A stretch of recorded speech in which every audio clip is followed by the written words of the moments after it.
Because now, more than ever, we must show discipline, tolerance, and production to build a strong and better nation. I say that is the main foundation. So come let us work hand in hand, because this is our land. Come my brother, come my sister, and let us build a nation together.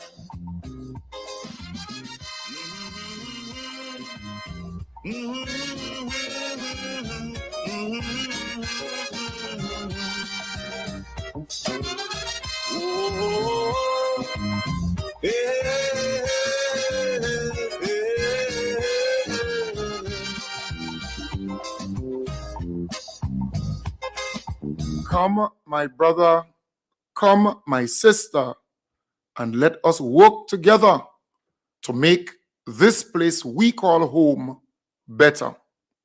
And that's the message.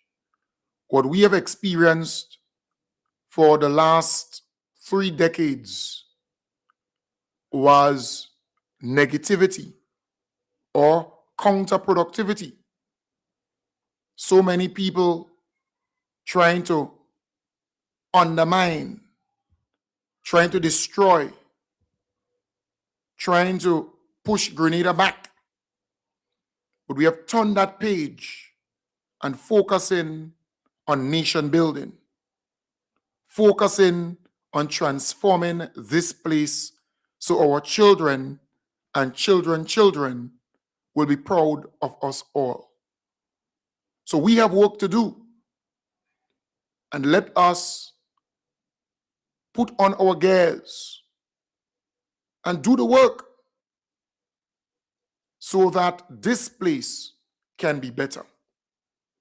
I'm happy that we are on that journey again, where we can reason together. Those on Facebook and YouTube, please share the live. Sharing is caring.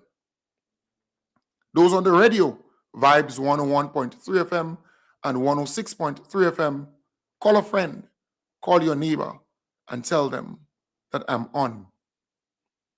I want to start off with some positive news and small pieces because I think you need to hear it. All right? So our beloved Prime Minister gave us an update on some of the schools that have been rebuilt, refurbished, the police stations, and so on. What are the major projects government has been focusing on, and how are they progressing so far? Well, there's a lot. So I'll perhaps speak about the schools, because I think that's one of the key things. There's been ongoing rebuilding and renovation of schools throughout the length and breadth of Grenada, and it's all over. Obviously, in the case of Carrick and P.T. Martin, because of Hurricane Beryl, we have to rebuild and renovate most of the schools, and we've been able to do so successfully. There is one school to be built, the Dover Government, which was completely destroyed. So that's one of the outstanding ones to be dealt with. Currently in St. Andrews, the St. Andrews Anglican Primary School is being constructed. In St. David's, the St. David's Catholic Secondary School is under construction.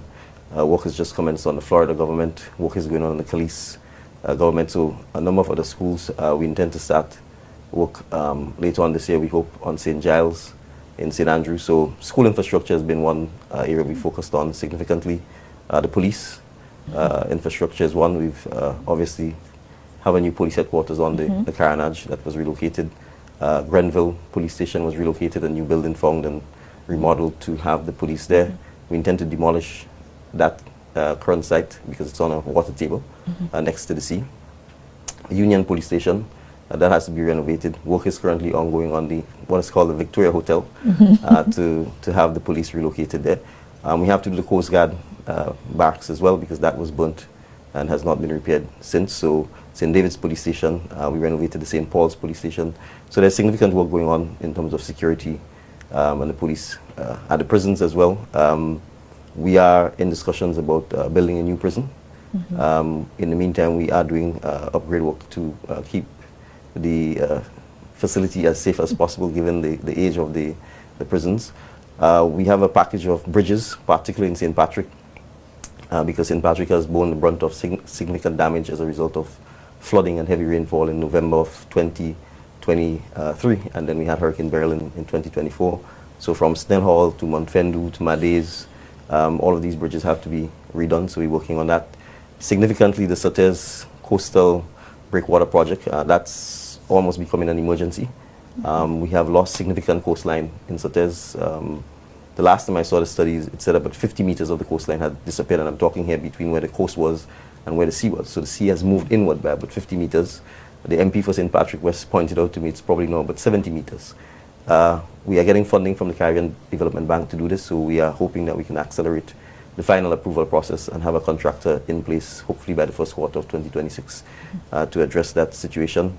The Marquee Bridge is another bridge that we are looking to rebuild. So most of our bridges, unfortunately, are in many instances single carriage bridges, which means one vehicle can only pass at a time. And given the amount of traffic we have and the size of the trucks and so on, we need to modernize most of our bridges and get them to be double lane bridges that can accommodate two vehicles passing. So there's a general approach to try and upgrade and modernize all of our bridges over time. In terms of road maintenance itself, I indicated we have procured a pothole truck. I think the potholes is a major challenge. I think all of us accept, and we have to modernize the way in which we repair our potholes. We are hoping the truck will be here latest by the end of February. There's been some delays in shipping and so on, which should take a modern approach to pothole repairs and should accelerate the process, because we can actually drive the truck around and fix the situation. And there are about 5 packets of main roads that we're hoping to start construction on from as early as April. Morris Bishop International Airport all the way to the Westall Point area. And then from that same Westall Point to Old Westall Junction all the way to St. Paul's Police Station. Another package involves from the Decol gas station roundabout in Tempe all the way to Monkuma. On the west coast, we have to do that area between the entrance to Mount Granby, Mount Nesbitt and Guav, which has been like this impassable for the last perhaps 20 or 30 years. It's called the Mabuya area. I'm not sure if that's the legitimate name for it, but that's what we know it's a Mabuya Road. We have to repair this. On the west coast as well, between Mount Moritz and the entrance to the Seoul area, there's significant failing of the road in that area, and we are going to also seek to repair this aspect as well.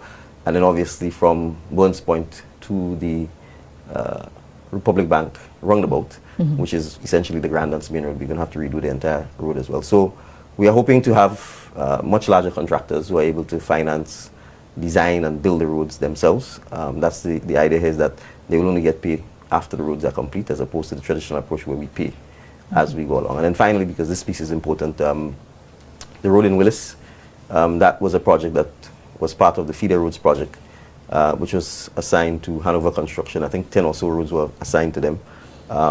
Unfortunately, the company has not been able to deliver on this, and they have since ceased operations in Grenada. We have tried to work with 3 local contractors to form a joint venture company to actually commence reconstruction of the road. Unfortunately, one of the partners died, and so that has further delayed the start of work there. We're hoping that we can commence again before March to either find a new partner to work with the existing 2 or to get someone else to take on work. All right, so that's a good update, very good update there from our beloved Prime Minister, the Most Honorable Deacon Mitchell. All right, that's the way to go. Very good update on some of the infrastructure projects to see come to life or happen in 2026. And we wish him and his team all the best. Yesterday, I saw him at the funeral service and also at the cemetery itself. And it's just a breath of fresh air. He is different. We never used to see Keith Mitchell, for example, going to a funeral and remaining until the end quite frequently, or going to a funeral and going in the cemetery itself, right? It shows genuineness on his part. He met so many people while there, shaking hands, interacting, and that's the way to do it. All right, so big up your whole self, the Most Honorable Deacon Mitchell. All right, moving on, share some positive news. I think it's important to do so. All right.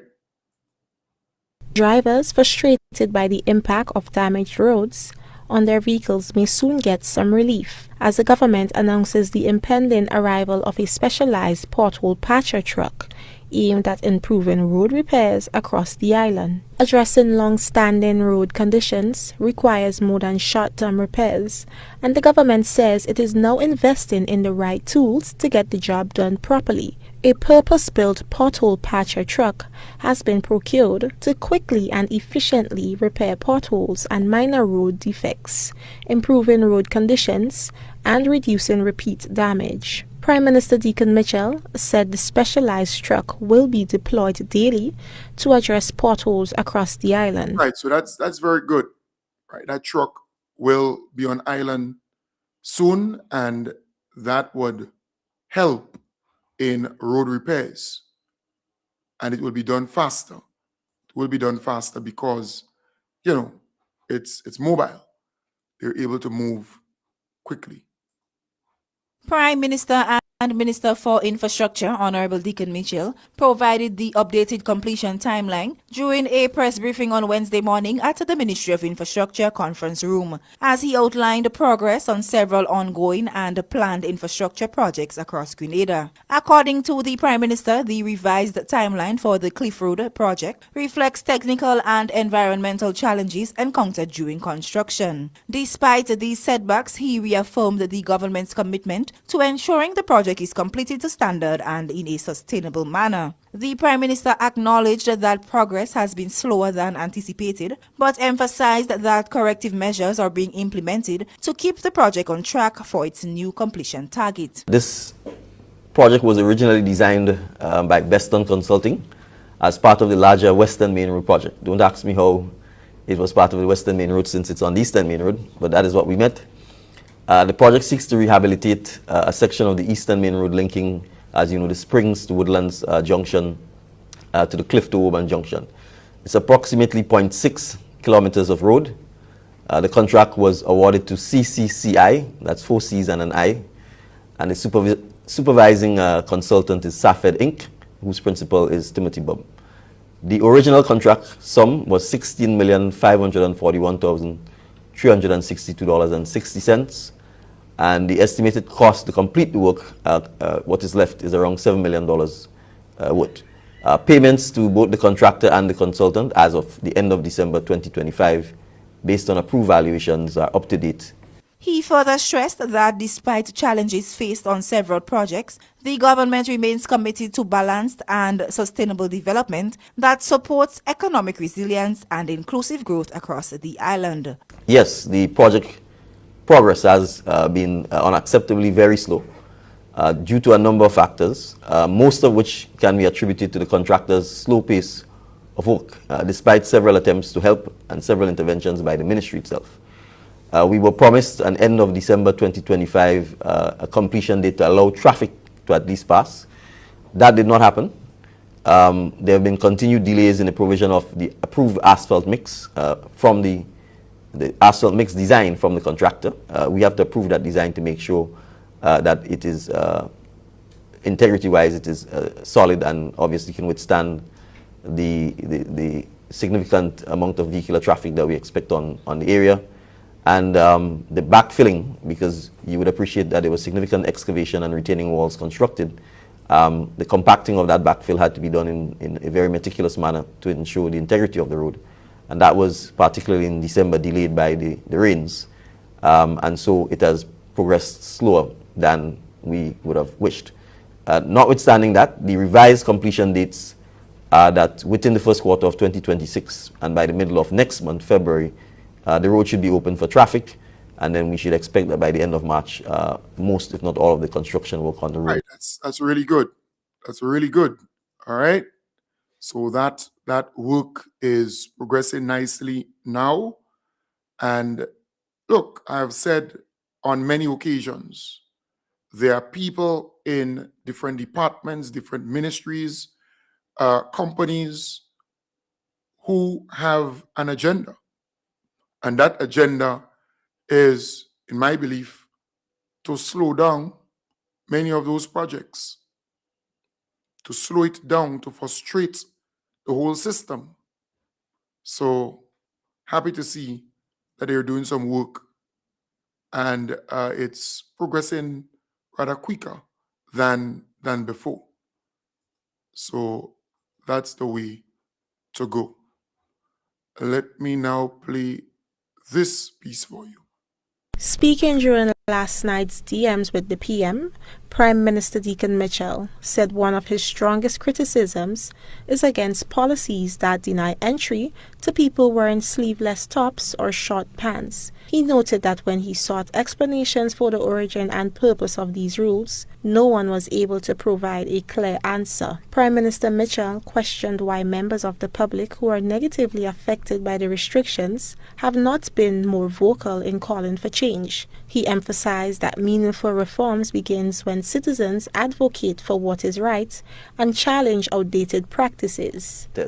In a country where the average temperature is 30 degrees Celsius, to come to get about paper or whatever it is they're coming to do, and you are telling them they can't come into the ministry because they're wearing a short pants. Which world are we living in? And what is this rule designed to achieve? Like, what is the mischief?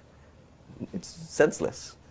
And advocate for the change. And the public who is negatively impacted by this, why have they not advocated for the change? Why have they not protested? Why have they not written?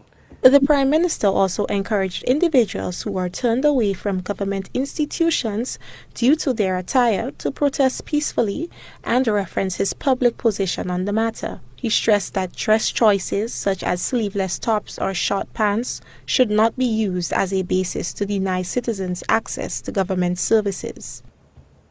And I'm saying this publicly, if anybody is being stopped from entering the hospital or the ministerial complex or the government buildings because they're wearing a short pants or they're wearing a sleeveless, I want them to protest and indicate that the Prime Minister is saying publicly that is not a basis for refusing you entry to government services. So this is just an example of the kind of change management that we need. Mitchell further pointed to the country's hot weather conditions, stating that average and appropriate dress should be accepted when visiting public institutions. He maintained that access to healthcare and government services should not be determined by clothing choices. The Prime Minister's comments have sparked renewed public discussion about whether existing dress code policies remain relevant and fair in today's society. Yeah, and I support that totally, because look, I have been to the ministerial complex and some security would say to me, well, you can't enter, you can't go in because you have a short pants, right? And I remember having spoken to some senior person, and then she would turn around and say to me, you know, that's the person who was supposed to give me something that somebody dropped off. Didn't you know that you can't come into the ministerial complex with a short pants? And I wanted to use a certain word to her, but because she was the one carrying what the person left or dropped off for me to receive, then I just hold it back, because I thought it was kind of barbaric in 2025 at the time to tell a person that they can't access a government department or a ministry with a short pants and a shoes and a polo jersey. It's in Grenada. We are not in the old time days when you had some conservative running government, you know, and you can't go with slippers, you can't go with this, you can't go. It's just nonsense. You just dress appropriately. I don't expect you to go there naked. But at the end of the day, you should not prevent a person from going to the ministerial complex or some government department or even a clinic or a hospital or something of that sort. You don't know the person's need. So this nonsense about dress code and you have to dress this way and dress that way. We are in the tropics, as he rightly said. This place is hot nearly every day. Even if rain is falling, still hot. So I'm happy that he addressed this particular issue, and just hope that those outdated folks who are in positions of power would change this stupid policy, take this nonsense out. I suppose now that he spoke on it, the cabinet secretary, my good friend, will act accordingly on it, right? Because once she sends a memo to all departments, that would change instantly. So I hope that would change very soon, right? That has to change. This stupidness about turning people back, you know, and you ask, well, where did that policy came from? Who gave you that authority? You know, but no one challenged it. And as the Prime Minister rightly said, you have to challenge these things. You have to protest it and say, hey, where did this thing came from? Right? You got to let your voice be heard on certain issues. So good going. If you ask me, good going. I want to say, folks, I learned that there is an acting parliamentary clerk or clerk of parliament, right? There's an acting, I understand that there's an acting clerk appointed. So the person who was deputizing for quite a while in that role, I understand that person is now the acting clerk of parliament. You know, the same gentleman who was on GBN to the point, and he said all kinds of stuff there. He holds the position of clerk of parliament. All right. So let's see how that would play out. I also understand that the Public Service Commission would have met, right, or met with the said individual, right? So it's alleged that the Public Service Commission met with the individual and his lawyer yesterday. From what I understand, there are some disciplinary measures that will be taken. Let's see how that one will pan out. Because from the one I listened and I said the individual was ill-advised. Whoever advised him, he was ill-advised. And, you know, sometimes folks speak and it sounds okay. But when you get down to the substance, you say, but wait, yes, there is a constitution, but out of the constitution came rules, laws, policy, and all kind of stuff. And the body governing the public service is the Public Service Commission. And there are rules, there are guidelines, there are statutes, there are you know, clearly outlined instructions as to what you can and cannot do. And that is what you have to abide by. Not just the Constitution. The Constitution is the broader thing.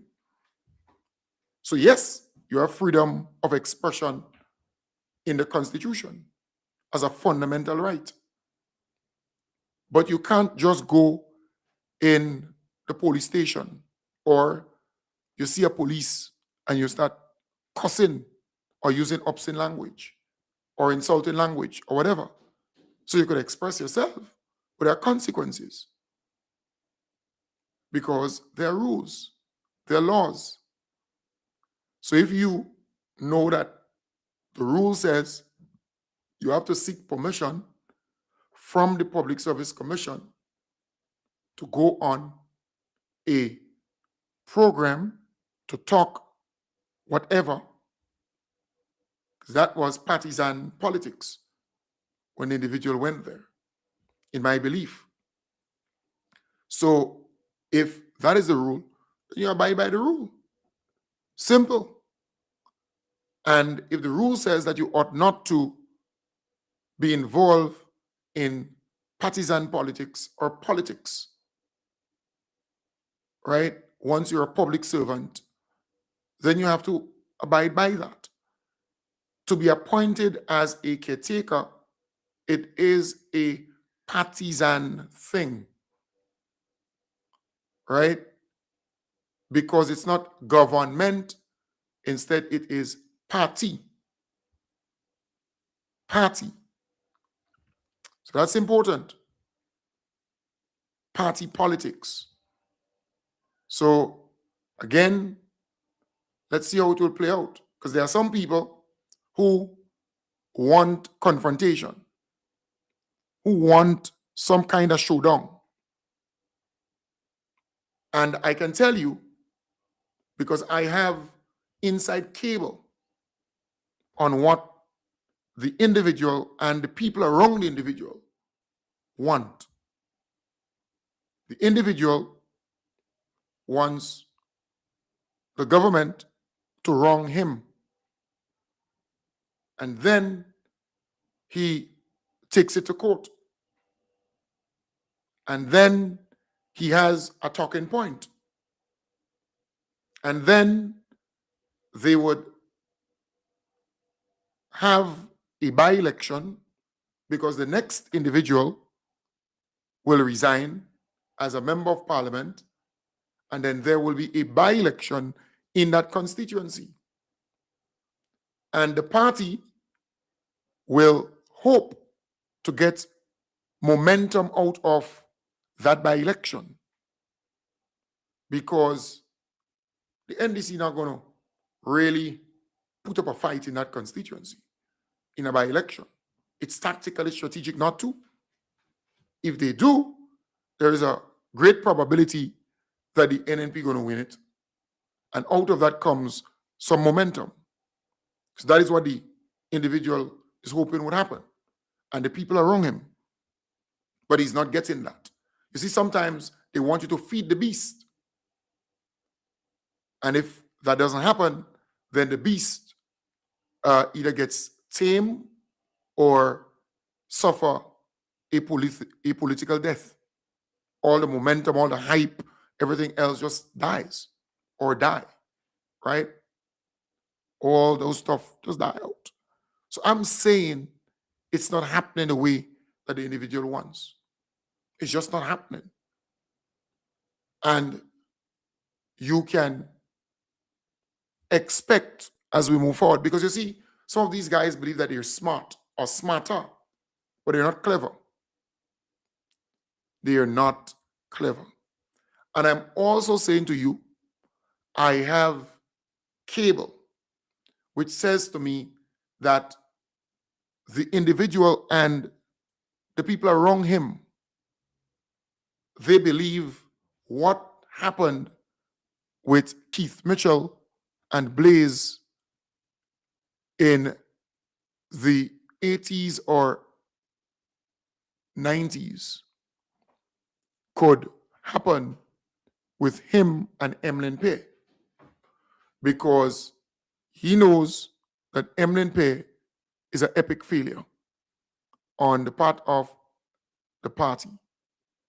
She got leadership, and that never brought NNP any votes or support or momentum or anything like that. It never moved the needle. So he knows that, and the people around him, they too are aware of that. So there is this clandestine operation being planned, in my belief, come the next convention, to have that move made, right? Because he wants leadership. He may not express that openly, but anybody who joins the police force wants to one day become the commissioner of police. All right? But I'm saying to you, that is what I believe they're planning. All right? Because they know that Emlyn is a failure. And if they can get the leadership that way, because Emlyn is uneasy.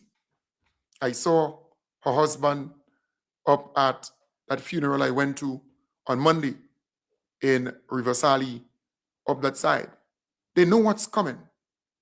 They know that this guy is ambitious, and also Keith Mitchell's wife is also ambitious.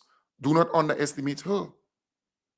She might be in the foreground, but she is very ambitious. She wants to one day become leader, in my belief, and hope that she ascends to the high office of prime minister, in my belief. So all of them, they're in this bubble. So we will see what would happen come the next convention of that party, because there seemed to be something brewing, and I believe it's only a matter of time, because they all have ambitions and they realize that Emlyn is nothing. Emlyn is a waste of everything that a leader should have. She doesn't have it. She doesn't have those things. And people are seeing through her.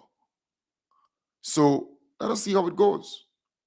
Let us see how it goes, because you see, while the individual, the gentleman, the caretaker for St. George Northwest may not want to openly say certain things, and may not want at this point the leadership or to fight for it, right? But the people around the individual, they're the ones who are pushing, and they're the ones who are saying, hey, you could do it, because Emlyn is a waste of time. And there is this inner feel within NNP that if Keith Mitchell endorses this guy, then this guy should be leader. Excuse me. So let's see. And then you have, it's alleged that Keith Mitchell's wife has political aspirations, right? So let us see what would happen in St. Mark, because Clarice Modeste is on her way out, more or less. So let us see what would happen in the medium to long term. All right, let us see what would happen. So definitely, it's what it is, and let's watch it. All right. All now it's allegations. It's the belief of many analysts and many people, but it's only a matter of time. Only a matter of time. But you see, Keith Mitchell is the mastermind behind all of these things. He's a tactician. Do not underestimate him. He knows what he did to get the leadership of the NNP from Howard Blaze. And he believes that, look, if you look at it anyhow, any angle, the man made a mistake to have Emlyn at the helm of that party. He thought that she's going to make a difference, but she's not making a difference. She's not making any serious impact. But he's not going to just push her out. He's not going to just tell her, resign and get out. What he will do, in my belief, is to put people in place to get rid of her when the convention comes legitimately so, in my belief. Right? It's my opinion that is what may transpire. So the NNP is in a mess. The NNP is a wreck. And you've seen it every single day. You're getting it from different circles. Things are not that well within that organization. They have a lot of mess that they have to clean up. And it's not going to happen anytime soon. And then, if an election is called, where would they get money from to run a serious campaign? Where would they get the money from? Just sit and think about that. Because people are not going to invest or give any money towards a losing party. A party that's not viable. that they don't see could win, and to run a campaign in 2026 or 2027 would require a lot of money, millions of dollars. It's not cheap. So let's see how it goes. Let us see how it goes. But folks, we have to remain focused. We have to keep our eyes on the prize, because a lot of things are happening in our country. I say to a friend only yesterday or day before, all the roads you hear our beloved Prime Minister speaking about to be done, to be repaired, to be expanded, all the bridges and so on, that is not now, like now they have to be fixed and the thing just happened, the deterioration and all those things, it just happened. It's not now. It's not recently it happened. NNP was not fixing roads the way they're supposed to fix it. They were not expanding or fixing bridges or roads or putting drains alongside the roads or expanding some of the roads. They were not doing that. So they left everything to just run down. So the general public, they are now saying to the NDC, fix this, fix that, fix this, fix that. But the NNP was in power for 23 years and a half, and they couldn't fix it. They never attempted to fix it, even if they could have done so. So now the NDC has to come and fix this mess, right? They have to come and fix this mess, and it will cost a lot of money, millions and millions of dollars. It's not cheap. And I hope you know that. It costs a lot of money. But if the NNP were maintaining the roads, fixing the roads, expanding the roads, and doing it genuinely, because you see, how the NNP operated was very simple. You know, when the election finished, meaning that they win the election, they would, in the first year or year and a half, they would do some work. And then there would be a lull or a pause until a year before the election.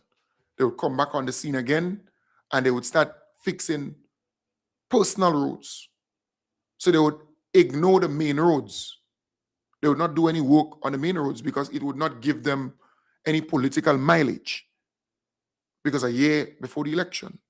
So what they do, they go into the communities, and let's say they know there is 10 houses in this area and they want the votes of the people in that area.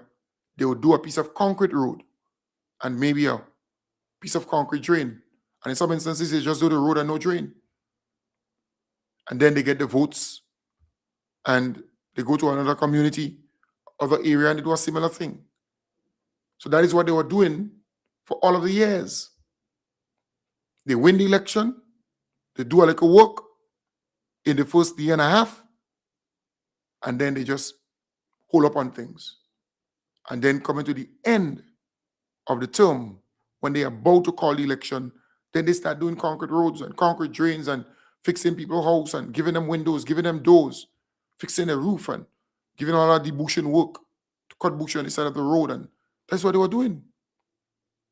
And then they would win again and go back in power and do the same thing over and over and over again. But NDC is not operating that way. NDC won the election and they never stopped working.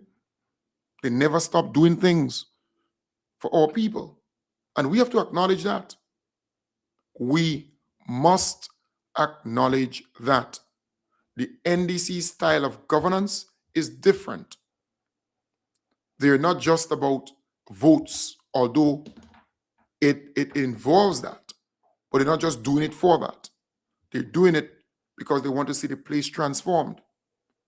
They want to see things happen positively for people, and that must be commended.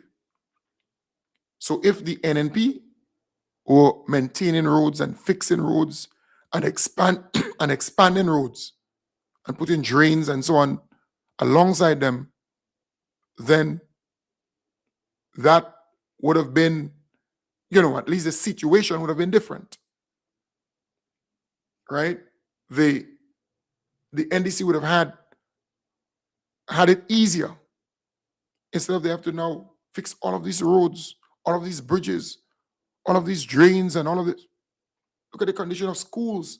NDC has to come now and fix nearly all the schools, renovate, repair all the schools, and build new schools. We saw the state of the police stations, the medical stations. I mean, the NNP run everything down. They just run it down. And they don't care. It's like Burkina Faso. It was called Upper Volta, I think, in Thomas Sankara days, and it was changed to Burkina Faso. And you have, there was a government there before, and it was just dot roads all about. And they left the people poor. It was one of the poorest countries in Africa. And you had a new government, right, taking over and fixing the roads and doing stuff for the people. But there was a government there before. There was a government there before for a lot of years. It's a similar thing here in Grenada. So you have the NDC now has to come and fix all of these roads and fix all of these bridges and fix all of these schools and fix all of these police stations, fix all of the medical stations, fix. It's like they want NDC to fix everything. Everything. That is what they want. Which is sad, because they were there and they didn't do it. But why you want NDC to fix everything now and fix it now? And mind you, if you follow some of the people commenting on certain pages, they're using fake pages. If you click on them, you realize that they just have 3 friends or 10 friends. But you see them commenting every day on Facebook. So they have the original Facebook page, and then they have that fake page to go under different posts and comment and paint a bad picture and attack government or attack this minister or attack that person. That is what they have been doing. If you go under GBN Facebook page, for example, and the whole news item about the new truck or the potholes to be fixed and so on, you just click on some of those people who comment, and you'll realize that they are fake pages. A lot of them. Fake pages. And then they comment in. Some of them, they have 3 and 4. So they sign in with that one, they comment. They sign in with the next one, they comment. They sign in with the next one. That's how they're doing it. And all negative. I mean, we all could do the same thing. But we don't think it is necessary to do it. But that's how they're doing it. A lot of fake pages. You can't see their face. They don't have a correct name. They don't have address. They don't have nothing as to where they're from. And you're asking yourself, but, if you go on Facebook, you see Kem Jones. If you go on the page, you would see this is a real Facebook page. Or the Grenada Transformation Agenda, real Facebook page. So you're seeing more and more of that, a lot of fake pages being set up. And they would go under certain news items. And they would have all kind of stuff to say. But many times it's one person with 3 pages. Right? So just imagine having 5 persons or 5 people with 3 Facebook fake pages. You're looking at 5 by 3, that's 15. 15 comments, negative. And if they do it over and over, they will just full up on the post. And then you think, but people are against that, and people don't like that, and people this, and people that. When you dig deeper, they're fake pages. Fake. All right?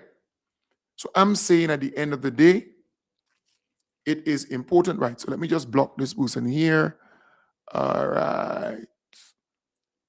All right. Let me block this Charles person here. All right. So bye-bye. You're blocked. All right. Let me block you on all fronts. All right. So no comments or no comment from Charles will be shown on the live feed. None. All right. All his comments is gone, and he's blocked from Facebook on my page, and he's also blocked on the stream. So you can't see, can't comment. That's how I operate. So I have a lot of patience. All right. So this Charles person, he's gone. So I blocked that already. All right. So the 711 people who are viewing me, we have one less. On Facebook and YouTube, we have one less. So that's why I have a lot of patience. I've been reading and monitoring what's going on. If you come under the live, you want to comment, you can comment. But you can't disrespect the people under the live. No, you can't. That's not any other program. Just block you. Because I don't need you to be under the live if you're disrespectful or if you want to use all kind of words to describe certain people. You don't do that. You can't come under the live. If you're in the classroom, you sit and you listen and you learn. So that person, I block them. All right. So I'm saying to you, we have to remain focused and understand what is at play. There's a lot of fake pages, and they're coming from the opposition forces. So they set up a couple of pages and they go and they sign in on this one, comment, sign off, sign on, comment, sign in, sign off. So that's how they're doing it. Because they want to achieve one thing. They want to change public perception. Because many people go on GBN page or MTV page or, whatever the page, they go to read the comments. Not most about the news item, the comments. That's what they go to do. All right. So, folks, I want to wish you all the best. I'll be back with you tonight in the hub, starting from 8 in the p.m. All right. Yesterday, I couldn't come on because, I said from the morning program, I'm going to a funeral and I will be unable to make it back in time. And so say, so done. When I go to funerals, I meet people. I engage. We bunks a drink or two on me. That's what it is. So I went to sympathize with Akira Lessie.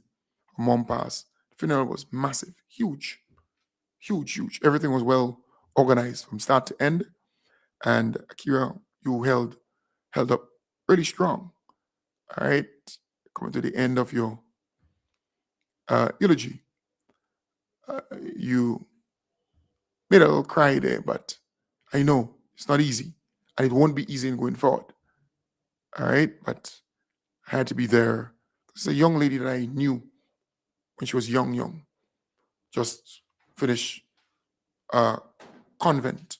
So I had to, And Dr. Mondel and his wife, it was really nice of you, picking me up, and we went up there together. Hey, Max, big up your whole self. And Max Hippolyte also joined us, good friends, joined us at that funeral. All right. It was really good. Really good. Folks, I want to wish you all the best. Have a wonderful day. I'll be back with you tonight, God's willing, 8